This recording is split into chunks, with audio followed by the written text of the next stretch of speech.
Heroes rise like morning sun, chasing points, the game's begun. Big decisions week by week, fantasy glory's what we seek. Pick your squad, the clock won't wait. Captain choice will seal your fate. Two enthusiasts breaking it down. Fantasy kings, we're taking the crown.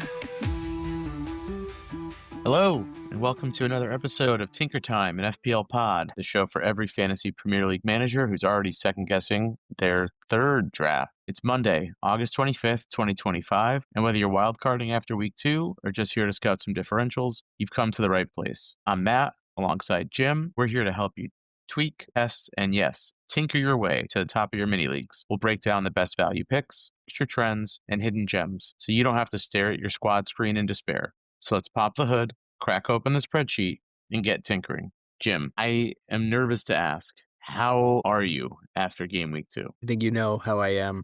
I'm 1 point behind you, another terrible week in the books, saved only by my captain. And even that is not much of a saving. I'm struggling here. It's not been the start I expected. It's I'm right there with you. It's so for the listeners that maybe aren't following my team because they're very intently managing their own teams. I ended up pulling the wild card trigger very, very late Thursday night after we recorded. I felt good about it. I felt really good about it at the time. I still don't feel awful about it. I think if you look at a lot of managers, a lot of players, a lot of the premium players, or a lot of the players that you would have expected to return based on historical returns, they haven't really gotten things moving yet. So, FPL isn't won in a single game week. It's not lost in a single game week. So I don't know. I'm feeling like crap. Two is the start of a run. Two's a lot. Yeah, I'm almost buried. You did send me the screenshot of your team before you pulled the trigger, and I was shocked. I think you had 6 of the 11 team of the weeks from week 1, and at a baseline level, that seemed a bit of an overreaction. Yeah, and you can vouch for me here. I did, prior to the game week 1 deadline, I did have a draft with a lot of those players. Maybe not at the same time, but they were all players that I had been looking at, and I had either considered or I had them in my squad at one point. So there was a little bit of like buyer's remorse or lack of buyer's remorse, I guess you will. And it was one of those things where I was just like, I'm not going to let this fester. I'd rather be a little bit late than not even show up to the party at all. And so far, I don't know what to make. I guess I'm glad that we are self-titled enthusiasts and not experts, because I think if we were calling ourselves experts, we'd be really screwing ourselves here. Yeah. So yeah, I think so. My biggest, I think, as you mentioned, the historical, high scores that we expected that have the big price tags, they had not been consistent so far. And I think what's really bitten me is that based on who I had, I really had no differentials apart from my back line. So with everybody that I had blanking, I had nobody to kind of fill in the gap. So I've just been 2 weeks in a row falling behind and have nobody to really get an edge on anybody. Well, let's see if we can spot some differentials. It's also one of those things where it's so easy to look back in hindsight now that the game week has concluded and say, oh man, if I just, hadn't made the move or hadn't made, these couple of transfers in or out, I would have been so much better off. For me, I can look at it and say, man, if I hadn't made like 4 or 5 or 6 of the transfers, then I would have been better off. But at no point did you have the biggest score of the week. You're in Timber on Arsenal, 24 points, 2 goals, an assist, a clean sheet, 3 bonus points in 63 minutes. That was quite the match. I don't really know what to make of that, to be very honest. And we're going to get into kind of each game, so I don't want to spoil anything. Shout out to Timber for the big return this week. Seems like Arteta is really looking to showcase his wingbacks this season, and they're getting up there. They're getting shots in the box, and so far they're returning, which could be good, because it seems like Arsenal's medical room is going to be a little bit more full going into game week 3 with Saka and Odegaard on well, coming off with injuries, but we'll Yeah. see. On the other end, we did have blanks. So Holland, no goals against Spurs. Great Saturday morning game there. Watkins blanked. Verts again, 2 weeks in a row. Nothing, coming off early. And Palmer, the Friday scratch called out of after warmups. That one really hurt. Yeah. From what I've heard, I think it was a groin injury scare. I was doing a little bit of sleuthing on Twitter or X a little while ago, and I did see, I think someone reposted or retweeted or whatever the kids are calling it these days, posted a picture of him in a disguise at some sort of carnival in London, walking around. He had like a Rasta hat on and fake dreadlocks and like a COVID masks. Um, So he's at doing least fine. he's having fun, Yeah. right? That's what's really important. But yeah, I mean, I think out of this list, as far as flops go, I mean, my eyes turn right to Watkins. Villa in general have just been very disappointing. Holland, you could make the argument, Spurs probably are looking to perform better than they did last season, which isn't saying much. And Spurs Right. always play City tough. And we said that. We said he wasn't going to go off, but he could have easily gotten a goal. And to be fair, he probably should have had an assist. I think it was Marmouche. And I'm spoiling it. I'm spoiling it. Yeah. But Yeah, let's get into it. so let's get into it. So this week we wrote some game week headlines just to kind of set the tone here for each game, and I'm just going to kind of go in order, but we'll start right at the top. So the first one, Chelsea, like you mentioned, played West Ham. So the headline there would be: Does Graham Potter think he still manages Chelsea? Next game, Thomas Frank tells Ange, "Hold my beer. I can do this too." Will the real insert Villa attacker please stand up? Dubravka learned the rules. Good for him. Death, taxes, and Saka hamstring injuries. Mr. Drummond on the verge of firing Nuno Zinni. Jack Grealish, inspired by Jamie Tart. A key bump for Bruno, and he sends it to Saudi. Ekatike's boots were made for scoring, and that's just what they'll do. I loved the Mr. Drummond one. That was my favorite one. That's spot on. Yeah. You came up with that yourself? Huh? I'm not even drinking. That's the Kudos to you. Thank you. All right, so let's get into these matches now that we had a little fun there. So, like you mentioned, West Ham, Chelsea. What do you got? I have one thumping. West Ham comes out, 6-minute goal, Paqueta, who I think you had in one of your early drafts. They also had a second goal that was called off after João Pedro equalized it in the 15th. So a lot of action early. West Ham tried to take the lead back with Fulkrug, who finally showed a little bit of life offsides. João Pedro then assisted Pedro Neto. Enzo scored, assisted by the youngster Estavo, who our Chelsea fans are pretty Big excited Steve. about this kid. Yeah. And then Moises Caicedo and Trevor Chalobah had another couple goals, and at the end there, another assist for João Pedro as well. So I think the takeaway really is this was kind of João Pedro's welcome to the party. I think if he had been more highly captained, I think the gap would have really separated those managers out this week. I think he's owned by what? I would think it was 55% It's pretty high. going into week one. So high ownership, but I think obviously people were higher on Palmer going into the game than him as a captain choice. But with Palmer getting the benching, he went off. He took advantage of it. So it'll be interesting to see if he can keep the form up. Obviously, it's West Ham, and we know they stink. But it's good. It's good that he showed that he has it in him and could give people another captain option moving forward. Yeah. Two things that stand out to me. One, with Palmer's injury, well, actually, not so much his injury. Maresca decided to start Palmer out on the right wing instead of in that number 10 role. Kind of switched it up, had Pedro drop a little bit deeper. Do we see more of Delap kind of start in that traditional number 9 and João Pedro kind of sit a little bit deeper, see if he'll thrive there? That could be something really interesting. See if it kind of unlocks something there. Does that make Delap a viable option going forward? We'll have to see how that plays out. But I think the biggest thing... Is he 5.5 or 6.5? 6.5, I believe. Yeah. So it could be on the rise. Or actually, I think he may have just dropped. Maybe 6.4. We'll take a look at some prices towards the later end of the app. But otherwise, though, I think West Ham right now, they've got to be on relegation watch. Paqueta might still be on the way out. There were some very, very light transfer rumors.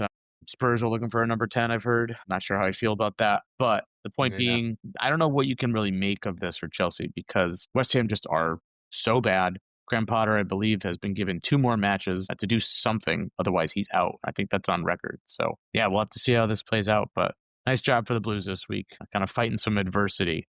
And Caicedo and Enzo both scoring. from that defensive mid spot, kind of early justifying their price points being what they were.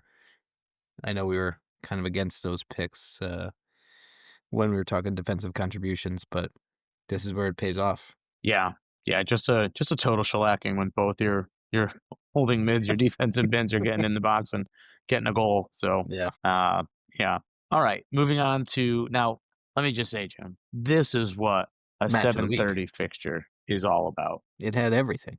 and everything. Why don't you talk about it a little bit? So Spurs 2-0. Brennan Johnson on the scoreboard again, who was my differential pick for the week. And then there was a second goal from new Spurs signing Paulinho off just a disgusting, disgusting play from Trafford out of the dead ball situation. So bad. I think Donnarumma showed up right then and there with a pen in his Yeah. hand. I can't see how they don't sign him at this point. Even what they spent, it was like 35 mil for Trafford.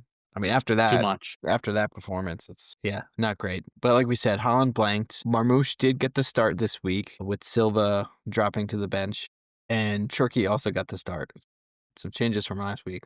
Or Cherky did not start last week, right? He didn't start last week. No. So those two got the start. Gonzalez in that holding mid spot, filling in for Rodri. So I think it was on paper, it's a strong City lineup, but really they didn't take advantage of their opportunities. I know you said Marmoush missed the chance late. Holland could have had an assist on that, but Spurs just looked, I hate to say, in control the whole time, but they pretty much did. Well, it's almost like Thomas Frank has like a defensive game plan. I can't even comprehend that.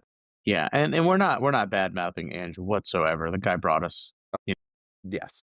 Yes, it's but yeah, this was a fun one to watch. Actually, my daughter was having breakfast when BJ scored the goal, and somehow she knew to say "Go Spurs, go!" and that just made my entire mornings.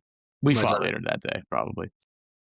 No, but okay, so a few things that stood out to me with this one. Spurs defense. I know a lot of folks have Van de Ven. I think he might be the highest selected defender right now, justifying it. Good for him. Richie. So Richarlison, I don't want to look too deep into Thomas Frank's quotes because it's still very early in the season and Solanke was coming off an injury, but And he did get he 15 minutes did at the get, end. yeah, he got a few minutes at the end. She has gotten most of the minutes in that number 9 role. Mhm. Frank is on record saying he is my preferred number 9, I believe. That was, give or take a word there. I'm not good at quoting people. Everyone knows that. But if Richie, and he has actually seen 2 price rises. So he started at 6.5. He's now Which is sitting at 6.7. Yeah. Crazy for a backup. Yeah, I know. So that's something that I'm keeping my eye on. Because really, we can't picture both of them starting it together. I don't think so. Solanke was a guy I was so high on to start the season. I assumed with Son's departure, he'd be on pens, nailed, healthy, but that doesn't seem to be the case right now. And frankly, Spurs right now, 6 points in 2 games, 2 clean sheets, 5 goals scored. I don't see how you rock the boat here. Frank has tapped into something that seems to be working. A couple of other things that stood out to me. Papsar, a player that I want to just highlight, seems to be in that number 10 role right now. I think last I checked, he's priced at 5 mil. If he is going to be priced at 5 mil and he's Really basically good. playing right behind Richie, he's getting way up there. Yeah. He's going to be involved in the attack. He's going to get shots in the box. Could be a player to keep an eye on. And then the other note on the other side of the pitch, Ryan Aït-Nouri, who came off in the 23rd minute. I believe it was an ankle injury. It looks like he's going to be out through at least the international break. I thought I saw 3 weeks, give or take a week or so, but Yeah, we're already starting to see he was his down price for a drop too. while. He was down for a while, and then he played for a few more minutes. So I thought he was faking it. Yeah. But so yeah, big blow there because I think he was a pretty highly owned defender for City, especially with Guardiola's injury. So now a lot of folks probably are scrambling. Wouldn't surprise me to see a lot of folks pulling that wild card this week, just because I think managers are kind of fed up. The premiums aren't really returning, and I don't know. We could talk about that later. Anything else from the best game of the week up to this point? Just Johnson looked great, and kudos those front three. Just surprised how well they're looking together. I guess 4 keep it really going. with Sarr. Let's keep it going. All right, Bournemouth Next and match. Wolves. Yeah. So really not too much to talk here. A Bournemouth 1-0 win. Wolves had a red card, straight red, Totti Gomez. Can't imagine anybody has him. He actually had a yellow and then a straight red. Yeah, impressive. Yeah, what a match. He's probably ready to get out of there too. I get it. But for Bournemouth, another Semenyo contribution. So it was a Marcus Tavernier. Did I get that one right? Whatever. Tavernier. A goal, fourth minute goal, assisted by Semenyo. So Semenyo coming off a huge week last week and keeping it up. I don't think Bournemouth have a great fixture run coming up, though.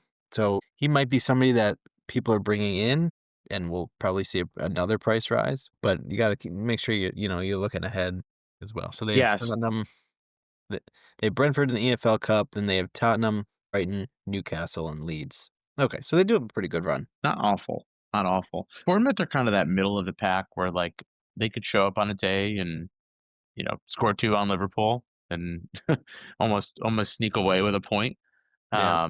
Or they can put one past Wolves and then seemingly do nothing for the next 86 minutes. So Uraiola seems to know what he's doing now. So all right, moving on.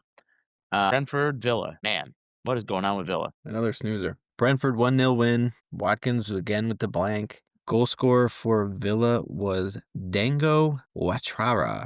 Dango Unchained, baby. Dango what? 23-year-old just came over from Bournemouth. He's from Burkina Faso. Now, I've never even heard of that country. Do you know where that is? I'm sorry, did you say Burkina Faso? Yeah. That's not a real place. It's in West Africa. I'm surprised you didn't know that. It's right above Ghana. I do have some West African features, but cut that. Not talking about my lips. Cut that. So yeah, back to Villa Brentford. So this is an interesting one. Like all the underlying stats would say Villa should have ran away with this one. 76% possession, 17 shots, an expected goal of 1.19. But sometimes it's not quantity, it's quality. Yep. Brentford, they were able to get enough shots on goal, put one past, and nice goal for Ouattara on his debut to give Brentford manager Keith Andrews his first victory in charge of the Bees. But yeah, the bigger story here, frankly, is just Villa. They're so out of form. I don't really know what the solution is. Right. And so Martinez is back in goal. He was out last week. They just didn't have any, I don't know. I just don't love when that Tielemans their creative force there. You always want to put an extra S in there. I do put an extra S in there. You do. Well, I yeah, think it you sounds want better. to, and you do. So what's his price? Because I know Tielemans' price is 6. What's whose price? But yeah, okay. What? Keep going. You just said he's 6. What's his price? I'm talking Teals' men's. He's 6'2". Yeah, okay. All right. Anything else to say about this one? I mean, not a ton. Thiago got the start again. No contribution for Brentford out of him. It'll be interesting to see if Wissa comes back. I think he's good as gone. To where? To where players seemingly go to just ride off into the sunset. Saudi. I mean, the biggest thing at this point, I think, for managers, if you're almost hoping for the price drop for Watkins or for Rodgers, if you don't have them in your squad now, try to get them a little bit lower and hope that Villa turn things around and play a little bit more like the team last year. But when you're hoping for a player drop just to get him in, that's not usually a good strategy. I mean, I know Watkins is a great player, but with the 3 behind it being Rodgers, Tielemans, and John McGinn, like those aren't the quality attackers that are going to help justify his 9 mil price point. Yeah. I hope Villa figure it out soon, or I don't. That'd be I'm fun. good with them. I'm good with them as is. This next one's fun. I'll let you have this one. Yeah. So Burnley 2, Sunderland 0. I think we called this on Friday, didn't we? That he's going to flip the script. Emotions were high at Sunderland after the week 1 win. People are, their stock was high. Burnley looked dog shit. And then here we go. Flip the script. 2-0. Pretty comprehensive win there. Burnley also had a third that was ruled out. So it could have been worse. Yeah, from the Burnley side, I think the 2 players that are in a lot of folks' squads, Dubravka in goal and Esteve as that 4 mil defender, both returned a clean sheet. So if you were one of those guys or girls who owned 1 or 2 of them and started both of them, good for you. You really are a genius. Or you could be that guy who kept them on your bench, or girl who kept them on your bench. Oh, Or you could be me, who did keep them on their bench. And some of us got lucky and Palmer didn't play, so Esteve came in. Yeah. There's I really would do have to nobody give on a Sunderland. quick shout out to Edward Cullen, goal and assist from that central midfield spot. Pretty good. What's he priced at? I don't think vampires have prices. He only plays at night. Yeah. One other player to note. So game week 1, high score, Daniel Ballard, did unfortunately come off in, I believe, the 9th minute with an injury. Tough draw. I bet a lot of people brought him in thinking he was going to be something special. Yeah, that's tough. Yeah. So shout out Kyle Walker. Still getting it done. Still getting it done. All right. We have to talk about it. You could do this one. So Arsenal played a newly promoted team, and I'm pretty sure everyone just handed the trophy to Arsenal and said, "You guys win the league this year." That's what it felt like. So you mentioned it at the top of the episode. Remember, with 2 goals and an assist, Saka added a goal. Gyökeres had 2 goals. He stole one from the young 15-year-old boy, Max Dowman. I think is he the youngest player to ever feature? Not even just made on the bench. He was the youngest ever feature, I think. Second Youngest? they Impressive. I Either think way. Nwari is the youngest, and he also played. Yeah, I'm sure there's some child labor laws they're breaking, but, I'm not a lawyer. Yeah, this was the late game too. So This was the late game. Declan Rice, that son of a bitch, Tired another of bringing him up. assist. I know. I'm so sick of him because set he's piece. gonna become essential. He's gonna. Let's see. He had 6 fantasy points. So he had 1 assist. Clean sheet. Did he get the clean sheet? And just no bonus. How many minutes did he play? No, he stayed on. He never came off. Yeah, that's brutal. Yeah, I mean, the bigger thing here, so Leeds really didn't do much. I think a lot of folks were high on a couple of their players coming off of that game week 1 win against Everton. But this is, I think, more so what you should expect from Leeds. Yeah. The top teams in the Prem, they're going to pounce on these newly promoted teams. To be honest, it probably could have been more than 5. We should be happy that it was only 5, so that hopefully they can keep their goal differential in control. It might matter later in the season. I think that the real takeaway looking forward, though, is both Odegaard and Saka off with injuries. That's a big hit for their midfield. I mean, I guess luckily they just signed Eze, who could fill in for Odegaard in the center there. But either way, I mean, he's great. Yeah. You can't replace him with anybody. No, you can't. And in all seriousness, like, we don't ever root for players to get injured. Saka, you almost feel for the guy because he's so talented. He's got all the talent, all the ability, all the skill in the world. This is a guy who's going to be on that right wing for Real Madrid in a couple of years, probably. But I mean, he just can't stay healthy. It's brutal. 23 years old. 23. Yeah, he's got the world. The world is his oyster, and he doesn't have the hamstrings to hold it up. That being said, my biggest question with the injury now, Gyökeres was probably benefiting a little bit from having the likes of Odegaard, Saka, eventually Eze was going to be coming into the fold, other attacking threats to kind of ward off some of the attention. But with a lot of those players going down, go ahead. I just said or to feed him. But yeah, exactly. But with those players seemingly out of the squad for a little bit of time, does that allow opposing defenses to really focus on him and find ways to neutralize and kind of take him out of the game? I don't know. What do you think? I think in games like this, it's not going to matter. I think he's still going to be good. I still think he's a better pick than Watkins at the price point. Who does Arsenal have coming up? I mean, let's take a look. We have Liverpool, Forest, City, then Newcastle. So that's a tough run. I mean, even if he's out for the 4 or 5 weeks plus the international break. I mean, if he can, I don't have him in my squad now. I don't think I'd be moving him in. If they could get past those, next 4 tough matches, and then maybe Saka comes back for West Ham, Fulham, Palace, Burnley, Sunderland. Those are really where I think you want to target getting the whole squad in. Yeah, and I would hold off for now. My immediate reaction there, if he's not 100% healthy, because these hamstring injuries, I mean, we know from Mickey Van de Ven, for example, most recently. If you're not 100% healthy, if there's even a little bit of hesitancy when you're trying to go full speed, you shouldn't play because you're probably going to pull it again. If that fixture run is what it is and he's not 100% back yet, maybe they even hold him back longer. They've got much larger aspirations than Burnley and Sunderland. I'd like to think that Arsenal have the depth to handle those teams, but you never know, right? Yeah.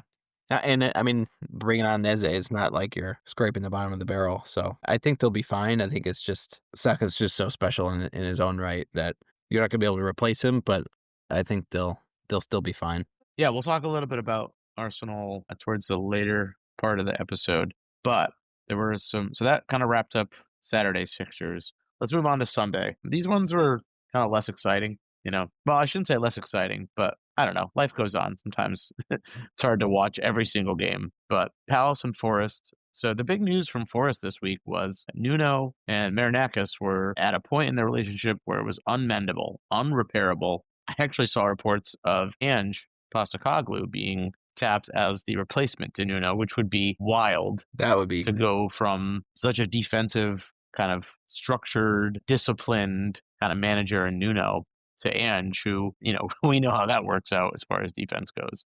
swashbuckler. Yeah, so this one, you know, there's actually a lot of players, I think, in this game that are FPL assets. You think about Palace, you got Mateta, Sarr was the player who scored the goal. Munoz had the assist. Richards, Lacroix, Gahey, very popular defenders. 1-1 is kind of a game where it's like, you know, nobody got a clean sheet. You know, not a lot of goals to go around. Forest, on the other hand, you know, again, kind of quiet. I was bummed when, again, they lost their clean sheet. You know, a lot of Forest defenders, Aina, Milenkovic, Murillo, Sells, and the keeper. They're very highly owned by a lot of players.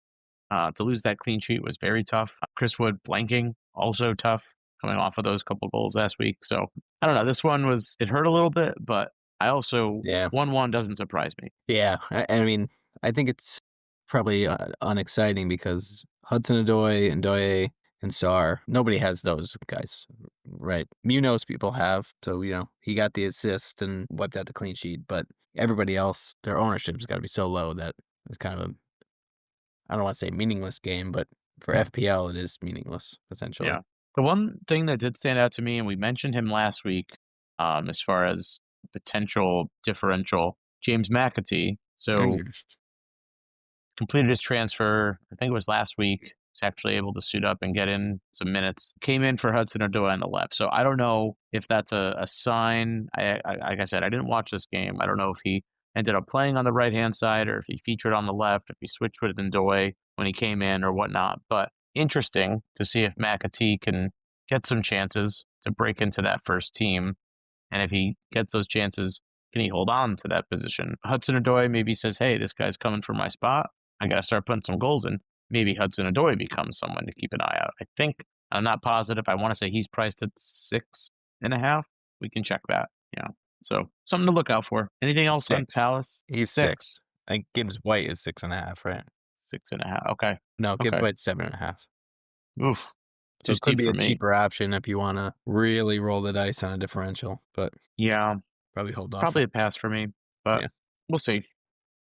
All right. This one was fun. Fulham All right. United. You missed one. Did I miss one? Yeah. Did. So the Oh other my early gosh, I was game on so Saturday, excited. Everton hosting Brighton. Jordan Pickford, man of the match. The goals from Iliam Ndiaye, assisted by none other than Jack Grealish. And then 52-minute James Garner, the guy from The Notebook, assisted again by Jack Grealish. So Jack coming in, immediately making an impact, double assist there at 6.5. If he can keep that up, that could be nice. But I don't know if we're Can you say that confident last part again? I don't know if we're confident that James Garner is gonna continue to perform. Yeah, if he can keep that, if he can keep it up, it would be nice. These guys just sometimes it's difficult. Oh boy. Anyway, yeah, this one was fun. So Everton opened up their new stadium this game week. You know, it's funny. I was actually talking with a couple of fellow supporters at work today, and they're Everton fans, and they were trying to get, you know, non-Everton fans' take on, you know, what do you guys think of the Jack move? And I was very blunt. I said, listen, like, I think he got you know, a tough stick at City, a tough draw at City, but I think he's going to have some nice moments with Everton. Mm-hmm. But I think Everton also are trying to fill that stadium. and they probably needed to bring somebody in because other than, I mean, like, look at this squad for like as a name you recognize, but he's not filling seats. Tarkowski's not like, getting the turnstiles going. So I don't know. Yeah, I mean, your striker's Barry Manilow. That's they had all offseason knowing that that's who they were going with. I was gonna go with Barry McConkiner, but Barry Manilow's way better. Oh boy. But this is where I see Jack being a contributor, getting the assists, some bonus points maybe. I don't see him going off on his own and getting 2 or 3 goals. I think he's past that point in his career based on who's around him, but Yeah, you we'll never see know. if he can revive it. The other thing to note from this game, Danny Welbeck missed his penalty in the 77th minute. I mean, What an idiot. what are you gonna do? Yeah. So I mean, the story of this game, frankly, and I don't want to get too deep into it, but this was your classic like expected goals disparity from reality, right? Like if you look at the underlying stats, right, in dominated possession, they dominated shots, shots on target, big chances, passes. They had an expected goal of 2.43. Britain only had an expected goal of 1.6. So like by all underlying metrics, really like Brighton should have ran away with this one, but Mhm. that's why you play the game. Everton somehow was able to, be scrappy. You look at some of the defensive numbers, just dominating. And a lot of that is Tarkowski just being a menace on that back line. A beat up back line, I should add. I got some injuries there. Hopefully they can get healthy. Some nice assets. Mikolenko, I think, is injured right now. Who's the other center back that's injured right now? Branthwaite. Branthwaite. So, hopefully they get some reinforcements and make some of those backline assets a little bit more tempting. Yeah, tough draw for Brighton. Yeah, and this is two blanks for Matoma. I think he's probably the one that's more highly owned than Welbeck as an attacker. He's probably going to go down if he hasn't already. And then De Kuiper, their new signing left back that I think everybody had high hopes for, given his goal in the preseason. He had a yellow card, came off in the 67th minute, 0 points. Tough.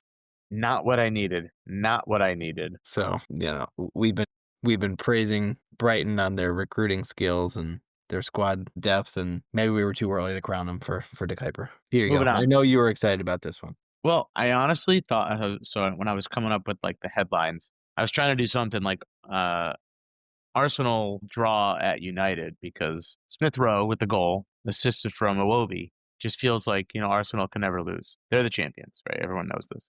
Nah, This wasn't a set piece though, so no, that's true. That's true. Yeah. So I think just like, do you have anything to say about Fulham, and then we can move on about Fulham? no. Okay. So Descending started. That's that. yeah. It's funny that I have nothing to say because I did actually bring Josh King in on my wild card. Did start in that attacking mid role, got 70 minutes or so, couple shots as well, Josh King. but Yes. scored more than De Kuiper. But anyway, Wasn't there a Josh King from like Norway that used to play on there was a Bournemouth? Josh King that used to play on Bournemouth. I don't think this Is is that him. Josh King? This is not him, but This is Joshua. I know those are similar, but it's UA is very, very different. It's two vowels. No, so Anyway. talking about United here, in all seriousness, I think if anyone listened last week, you and I were very high on United about the prospect of United. yep. They were electric. Mboma on the right, Cunha on the left. They seemed like they were very threatening. They definitely could have put a few past Arsenal. This week was a little bit different. Fulham, I don't know if they just maybe had a little bit of a better game plan, but the big story with this game, Bruno Fernandes, captain, steps up. Ref just gives him a little love tap. Completely throws Bruno into a tizzy. Yeah. That's And did that ball land yet? Yeah. I mean, we give Bruno credit. He's priced at 9 mil. I think he's still probably holding on to some of those prior FPL score totals from years past. But I mean, if you look at his actual like heat map, I think I saw this. He's basically playing like, I mean, he's playing so deep that he's basically just getting penalties and defensive contributions. Like he's not really involved in the attack from where he's physically positioned on the field most of the time.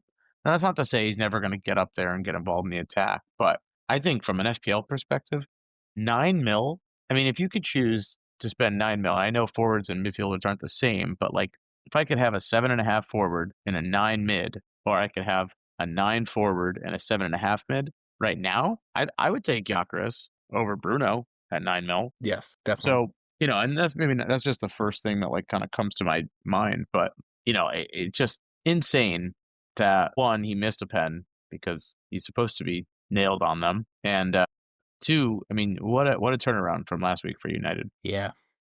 And Bruno was one of the first in my squad since my first draft, and now I'm afraid. I'm afraid he's gonna drop value. I'm afraid he's gonna lose pens, which I think that might be a stretch given that he's the captain. But I mean, if Mbeumo starts to outperform him, he's very good at penalties. Yeah, he's taken a couple, I think, in his day. And really, he's like you said. Yes, Bruno's involved in the attack, but physically, he's so deep that I just like the value pick of Mbeumo or Cunha or even Šeško once he gets Benny full 90. boy. I think the value of those over Bruno is just becoming more evident. Yeah. Yeah. Something to keep an eye on for sure. The only other, I think, player I want to highlight from this match is my boy Dorgu. Yep. So Dorgu, I mean, 4.5 mil defender. He's getting way up there on the left-hand side. Yeah.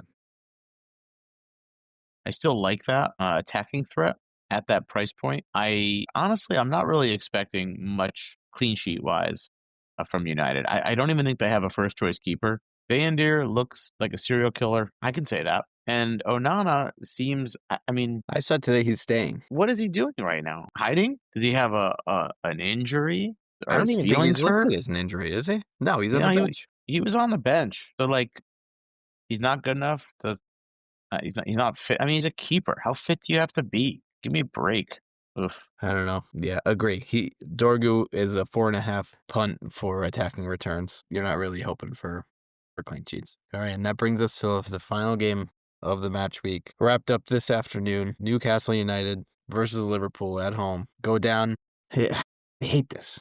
First off, hold on. Claps for Anthony Gordon. Okay, he did what we all wanted to do. That was a tackle. Frankly, that was just a big like screw you guys. You're ruining our club. Yeah, so we'll start. Gravenberg with a 35th minute goal, assisted by Gakpo. Not really like a great goal. He's kind of far out. I think there was a Kinda deflection. He was like hidden behind some players. It took a deflection. Did you see the referee body cam shot of it? Did you see I any of did that? not. No. The ref must have been wearing a body cam, and they had like the on-field footage of it. It's actually pretty sweet. I think I've seen that's like a thing they're doing this season. It's cool. I like that. Just like the police wear them. So 35th minute goal. Anthony Gordon comes in, yellow card, 45th plus 1 for stoppage time. Just absolutely takes out Van Dijk from the back. Not even trying to get for the ball. Unbelievable. It was awesome. Unbelievable. He got a yellow. VAR overturned it. Went to a straight red. So not looking great for Newcastle in their attacking They options. already didn't have a striker, and now they didn't even have a fake striker. So we come out of the half. Slot's not even on the pitch yet. Ekitike gets the second. We think it's over. 2-0 up a man. Gakpo with another assist, unfortunately, for those that don't have him. Then Bruno Guimaraes, a nice header, assisted by Livramento, pulls one back. The stadium's going wild. You're starting to feel it. Things are going to change. Tonali comes off with an injury, as does Joelinton. So, blow to Newcastle's hopes. Then they score an 88th minute winner. Well, not winner, but to draw it. Liam Usula, who was 18, I believe. 22-year-old, coming on, trying to get his name established in there with no striker left in the squad. Ties it up at home. The crowd's going wild. Unfortunately, as we saw last week, Liverpool stoppage time winner Rio Nguoma. This is the kid. I think I got that one right. That was Nguoma. I was honestly, I was trying to be silent because I didn't want you to think that I was waiting for you to try to pronounce his last name. How about you try it one more time just to make sure it wasn't a fluke? Rio Nguoma. Rio Nguoma. 16. Salah plays the ball into the box. An incredible dummy. Really good dummy. But was that Gravenberg or was that? I think it was Gravenberg. What a dummy. leaves a one-on-one with the keeper. Beautiful curler right past him. So I hate that Liverpool did this again and steal the 3 points, and Salah steals some points at the end. But the goal itself, you got to respect it. It was beautiful. Yeah. Yeah. I mean, you mentioned it. Uh, you know, Cody Gakpo has honestly, I think, been one of those players. I don't remember his ownership, but probably should have been a differential that we highlighted. And I think I take it back because we did say, I think it was last episode, that he was probably the fourth Liverpool asset that you wanted behind Salah, Ekatike, and I think at the time we had placed Wirtz ahead of him, who we can talk about him, but spoiler, his price is going down. He's still adjusting to the league, I think. I don't know how you could bring a player of his caliber in the price tag and not find a way to feature him a little bit more. But at the end of the day, like Liverpool, 6 points from 2 matches. Or no, sorry. How many points they have? 6. 6? Yeah, I had that right. 6 points from 2 matches. Winning cures all. So they're going to figure it out. I'm sure it's just a matter of time before it starts to kind of settle in, start to return. But But Liverpool this are is flying right now. yes. However, there's 2 games that they let in 2 goals when they really shouldn't have. So has Van Dijk actually lost a step? I can't imagine that Trent leaving is leaving their defense in shambles. He never really played defense. But Yeah, this was an interesting lineup for Liverpool. I think a lot of folks thought that with Frimpong's injury, that Bradley was going to slot in and just kind of start on that right-hand side. But interestingly enough, so I know Mom, sometimes they don't necessarily have the exact formation, but they actually had Shabazz Dom starting in that right back position. I'm assuming he which kind he of did, yeah. rotated in though and played a little bit more centrally. He I was don't know. playing forward. He was on the right. He was playing pretty high up, though. So Yeah, similar to what we see with Trent yeah, previous years. yeah. So I don't really know what to make of it. I agree, though, that I think I think I just saw the stat. Liverpool have not kept a clean sheet, I want to say, in their last 12 matches. So, you think about some of those premium defenders, right? Kirkes, Frimpong, who's injured right now. We talked about him last week. Van Dijk, even Allison in the keeper spot. Not really justifying it from a defensive standpoint. You're really banking on the set piece header from Van Dijk, Mhm. a Kirkes assist or attacking threat from getting up on the left-hand side. Allison assist, because he loves to do that once a season.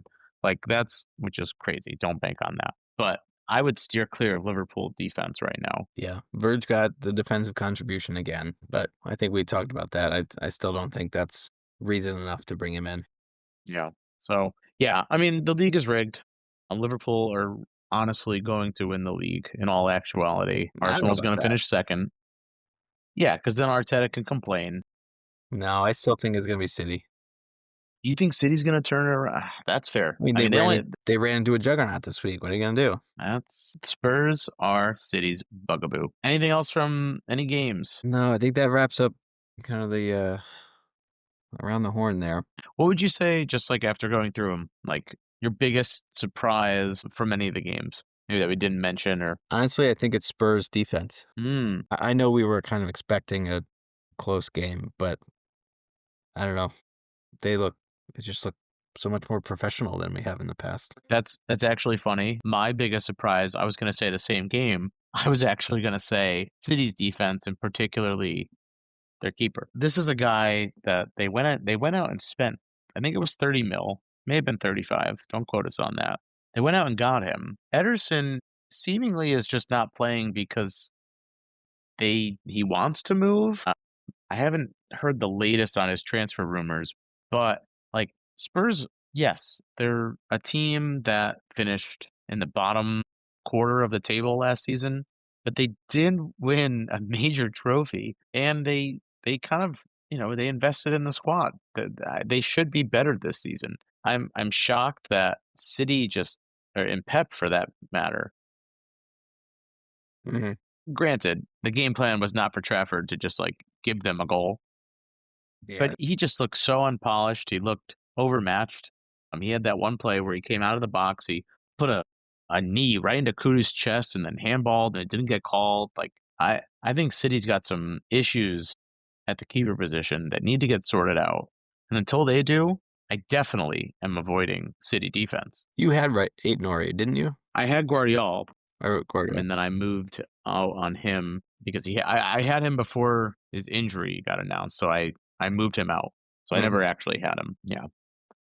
So now that being said, our team of the week. So the top scorers from Gameweek 2. Jimbo, you want to fly through them? All right, so keeper, we have Jordan Pickford. He had that penalty save, 15 points, hell of a week. Timber, as we said, 24 points. That's a dream. Mamma mia. That's a dream. That's more than half of what I had for the week. California also 13 Same. points against that lopsided fixture at Leeds. And then Diakite from Bournemouth, 10 points. Edward Cullen, 14 points. Anthony with 13 points. So Burnley midfield, 2 midfielders, 17 points total. I don't Crazy. know anybody who would have them, but if you do, good for you. Dango at Brentford, the goal scorer with 13 points. Jack Grealish, as we said, the brace of assists. Tavernier from Bournemouth. And then up top, João Pedro and Gyökeres with 15 and 12, respectively. So pretty good. So if you had all of these players, you're a genius. Yeah. And probably you could afford them because they're all Yeah. reasonable. Yeah. This one, there's not a single premium in here. I guess Pickford is probably And the only Gyökeres is a premium. premium. Yeah, I guess. Sure. He's under 10 though. So But 2 weeks in a row, the two highest players are defenders who scored very low ownership. So I think if it was the other way, if it was somebody more highly owned, the leagues wouldn't be as close as they are. So I think there's still some parity here. Jim, what do you have there behind you? Is that That's just a little little, snack. just a little snack? Yeah. Like a little It's a Pez. Yeah, this episode's actually brought to you by Pez. It's the only candy that demands respect. You don't just eat Pez, you load it, you prepare it. You give it a home inside the plastic likeness of a Tweety Bird, a Batman, or Snoopy, and then you present it. The head snaps back, click, and comes a perfect little brick of sugary happiness. No other candy has theatrics like this. A chocolate bar doesn't bow before you, a lollipop doesn't salute, but Pez performs. It's candy with stage presence. It's sugar with showmanship. So get yourself a dispenser today at PezClassic.com and use code TINKER, TINKER, for 10% off. That's PezClassic.com, code TINKER. Pez, candy that takes a bow before you eat it. This is the pod. All right. So let's hear about So your team, Matt. yeah, this one's gonna be quick, unfortunately. Yeah. So, like I mentioned, I did pull the wild card trigger. I only scored 36 points this week, mainly driven by the fact that I got only one player that returned. I guess two, if you think about it. So I went with, I guess I kind of got to give a whole overview because I pulled the wild card. But so my keepers, I ended up going with Sells and Dubravka. I sat Dubravka, so all my points were on the bench. Backline of Dorgu, De Kuiper, Aina combined gave me 3 points total. I had Reynildo and Van de Ven on the bench. So Reynildo would have outscored all three of my defenders. And Van de Ven obviously got the clean sheet for Spurs. So, whoops. My midfield, Mo Salah, Mohamed Kudus, Titty Reindeers, and Semenyo. Semenyo did have the assist, but otherwise, and so did Salah. But otherwise, no real contributions, no real threat or points scored there. I had given Holland the armband this week. I kind of was doing like this reverse psychology where I was like, oh, well, I'm going to pretend that he's not going to go off, but I think he's going to go off. And he didn't go off. Spurs handled him. So only 2 points there. Ekatike did get me a goal. I'm very excited about the fact that I got him in before his price rise. And then Chris Wood, I was in between Wood and João Pedro. I think at the time, when I made the decision about 4 days ago, I said, I'm going to go Wood because I can always go to João Pedro if I need to. I'm not going to be priced out of it. So that's the other thing when I was making these changes was, if I can choose between two players, go with the more expensive one so that if I do want to, eventually move on to someone a little bit cheaper, I have the money to do so. But yeah, overall, 36 points. The overall average of all managers was 51. This was really bad. Yeah. Tough week. Yeah. What about you? How was your week? I beat you, so I got that. You were breathing. Good job. Yeah. So I have 37 points. So 38. Nope. 37. don't tease me like that. You're right. Sorry. Dubravka in goal, defense of Dorgu, De Kuiper, Renildo, and Esteve subbed in for Palmer for me. So I guess defensively, based on how much I spend on him, they kind of overperformed. Yeah. Midfield of Verts, Marmouche, Bruno, and Saka, who I captained. Um, yeah, Saka with the goal is the only thing that saved my week here. Unfortunately, he didn't make it too long past that, and now I'm gonna have to deal with that injury. And then up top, Fulkrug in Holland got me 3 points total. Fulkrug had the goal in the back of the net. VAR called it off for the offsides, and then he got subbed at the halfway mark. So that's another painful one that I have to reconcile with. So not a great Yeah. week. Again, saved by my captain, just like week one. Bottom of the table here. Yeah. Misery loves company. At least we're not dead last. Shout out to first round IR for just really stinking it up. Yeah, I think he's really no Holland, no Salah, not working out for him. Not working out thus far. But that being said, FPL Black Lab, I believe, is still on the no side, unless he has changed his stance since I talked to him yesterday. But he's doing better than we are. Why don't we talk a little bit about our AI team? So Lord Tinkerton, Tinkertime FPL with 38 Outscored points. both of us. Outscored me by 1 point. Sanchez in goal with 3 points. Poro, who had 5. Goodmanson with a negative because of the shellacking there. Tarkowski with 8 points. Good return there. And then Chris Richards with 2. Midfield of Bruno, Kudos, and Tielemans. You said kudos, like the snack from the early 2000s, but it was close. Now Yeah. I'm just hungry. Always. Keep going. So Bruno, Kudus, and Tielemans, and I'm going to add it back in. 7 points total there. Captain Salah got that assist right at the death. Again, painful for those non-Salah owners. Otherwise, we both would have gotten them. Mateta and Strand Larson up top. Again, double blanks for them 2 weeks in a row. So it'll be interesting what he moves on from, because I'm not loving his squad.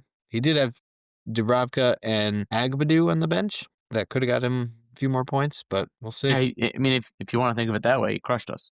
I shouldn't say it. Sorry. Yeah, I mean, this is fun. I will admit, like, I didn't really expect the AI to be beating us. But We're we're just in it. enthusiasts. Yeah, we're just enthusiasts. We don't have the world of all the information out there. We just have a very small slice of it. So, all right. So, one thing, just take a few minutes and highlight some of the price changes. So, price changes are something that, like we mentioned last week, they'll happen during a game week, before a game week ends, before a game week starts. It really is just dependent on a player's ownership and how much their movement in or out. So basically, you'll see based on a player's form, right? Usually, you'll see players be transferred in. And if you do see an influx in transfers in, usually that will result in a price increase. And the opposite, where if you see a massive outflow of transfers or transferred out, you'll see that price drop. So there's a few players that have officially had price rises. So we'll just go since the game week 2 deadline, which would have been about 3 days ago. So 3 players with price rises: Semenyo, Kudus, and Reindeers, both gaining, or all of them gaining 0.1 in price. So if you want Semenyo now, it's going to cost you 7.2. If you want Kudus, it's going to cost you 6.6 mil. And if you want Reindeers, it's going to cost you 5.7. Interestingly enough, Semenyo and Reindeers have both had 2 price rises, where Kudus has had 1. So these are players where if you got them at 7 and 5.5 mil, you have an extra 0.4 mil in your bank already, which is a massive change. So this year in FPL, it does not require a 0.2 mil increase to get 0.1. It's just a straight, whatever their price is, that's what you get, which I think is better. I think it simplifies things. Easier to track. Other price rises officially at this point, I think I mentioned it. Chris Wood is now at 7.7, up from 7.6. João Pedro has been increased from 7.5 to 7.6. And Richarlison is up from 6.6 to 6.7. I'm surprised Wood jumped again after the blank. It's probably, if I had to guess, folks moving off of a different forward or a different player and bringing in Wood. So it's less about Wood's performance, and it's probably more about another player's lack of performance. That's my guess, but that's the only thing I could think of. And sometimes it's not like folks are gonna like it could be folks moving off Saka, right, and bringing in the next best attacker based on fixtures, and they already have Pedro and they already have Richie. I don't know, Yeah, true. but yeah. So Wood and Richie also have already had 2 price rises. So again, if you've had 2 of those players or 3 of those players, you now almost can afford an extra half mil, which is super helpful in the long run. As far as price drops go, so we have had quite a few drops. Some notable players: Fulkrug, Jim, your player, so it's gone from 6 mil to 5.9.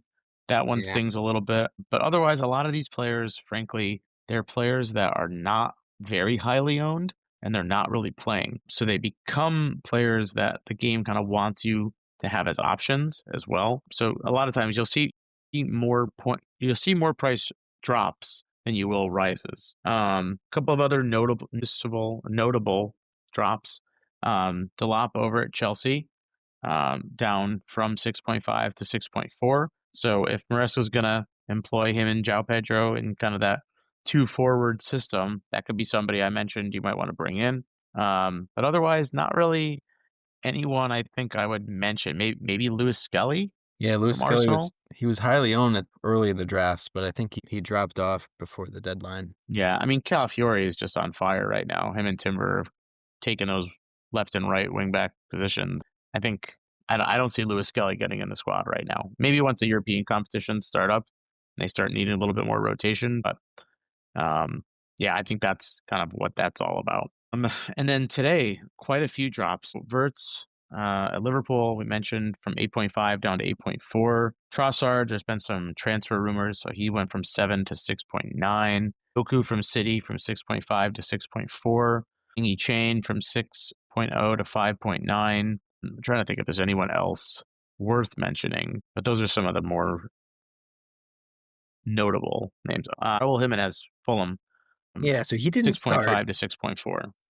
He didn't start, but it was also rumors of Munoz leaving. So that's an interesting. Yeah.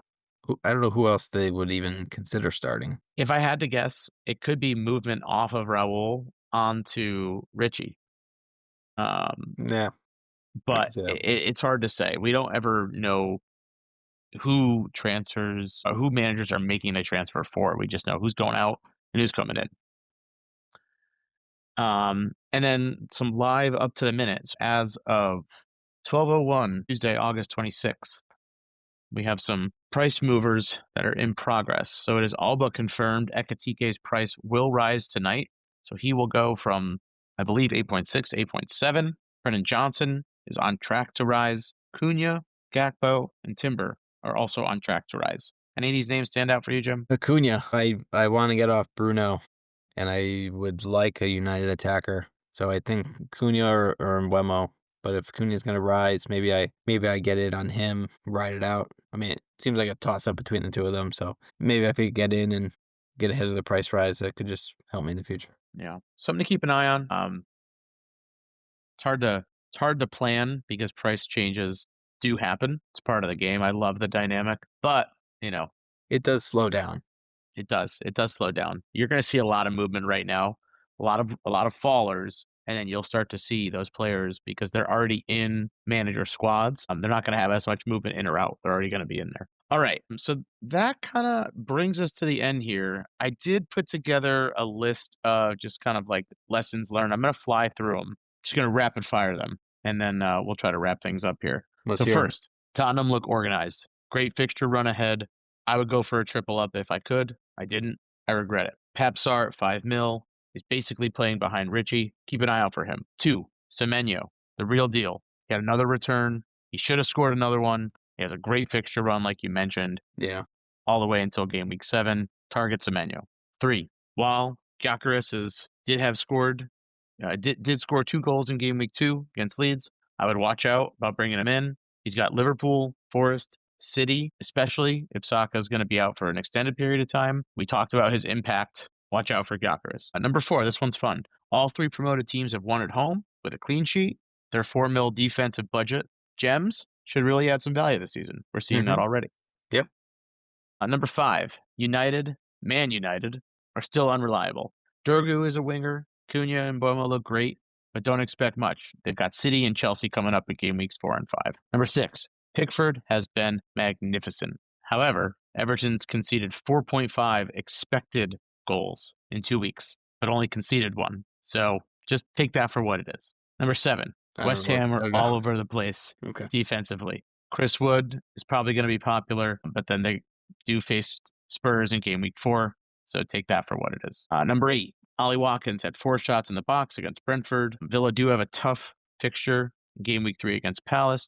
Their following 4 are Everton, Sunderland, Fulham, and Burnley. You're either on the Watkins train or off. At number 9, Wolves did hold their own with 10 men against Bournemouth, and they've got Everton and Leeds in their next 3 games, and Strand Larsen's underlying metrics do provide some promise. And lastly, Calafiori and Timber had 5 shots in the box between them in game week 2.